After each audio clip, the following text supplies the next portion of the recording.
προηγούμενη εβδομάδα με την Νατάσα. Φτάνει εσύ.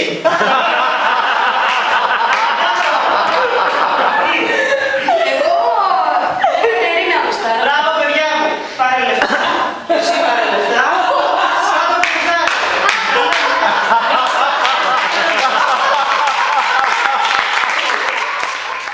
Γελίε.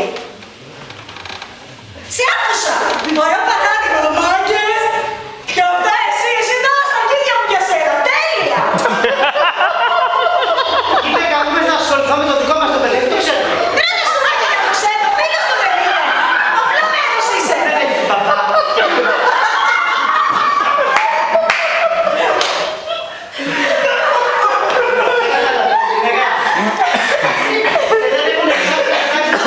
Δεν καταλαβαίνω τίποτα. Ναι, γιατί έχουμε πιάσει εγώ τώρα. Άκου να δεις. Έχει την κακό.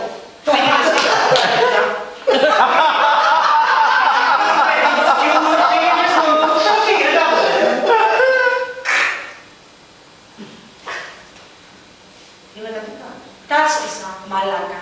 Τάσκησα. Θα μιλήσω εγώ στα παιδιά και θα βρω και τη μαμά του παιδιού. Κοίταξε και είδα πολύ καλύτερα τον κόσμο. Σας άρεσε, Σύννεφα, ο ήλιος! Δεν μου λες ρε πουλάκι μου. Ναι. Τι πήρες? Τι πήρα, νεράκι του Θεού, του Θεού. Τσίπουρο είναι. Τσιπουρό είναι Ναι ρε μαμά. Δεν είναι, απλά λίγο έχει μέσα μια περίεργη γεύση. Αυτό είναι από μια πηγή της Κρήτης. Είναι από το μαγνήσιο. Μην μιλάς εσύ. Μιλάτε γιατί θα καλέσω εδώ κοινωνική λειτουργό. Πώς σας φαίνεται? Τι να κάνει αυτή. Αφού είναι τα παιδάκια και τα συμμορφώνει. Τα μικρά τα παιδάκια. Τα μίλικα. Α, πού θα Εμείς πάει. στην Αμερική είμαστε δίκες. Δεν είσαι, εδώ είσαι στην Ελλάδα τώρα. Και εγώ είμαι Ελληνίδα μάνα. Θα χώνομαι παντού. Τι να πει. Ήμουν κι εγώ έφυγε, ξέρεις, Δεν ήσουν ωραία, δεν είσαι μόνο εσύ τώρα. Και δεν ήθελα να μεγαλώσω. Το ξέρεις ότι δεν έτρωγα. Έλεγα ότι έτσι θα μείνω παιδί. Και τελικά έπεσα λιπόθυμη μια μέρα.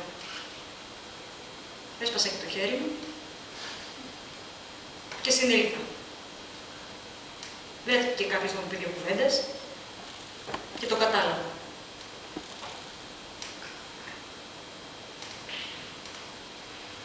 Εσύ γιατί πίνεις τσίπουρο? Να σας πω, δεν θα πείτε όμως. Γι' αυτό έδιωξα και τον μικρό, γιατί δεν θέλω να πω. Θέλω να σε βοηθήσω μόνο. Μόνο, κοίτα με στα μάτια. Δεν ξέρει από αυτά. Η μαμά σου, ο μπαμπά σου, τώρα που είναι? Νομίζω η μαμά είναι στο σπίτι. Ο παπάς λέει ότι πηγαίνει για δουλειά. Και πού πηγαίνει? Δεν ξέρω. Αλλά δεν νομίζω να έχει δουλειά. Αν έχει δουλειά θα είχε λεφτά. Αν είχε λεφτά θα είχαμε φαΐ. Δεν έχετε φαΐ? Πάνε. Το τσίπουρο που το βρίσκει?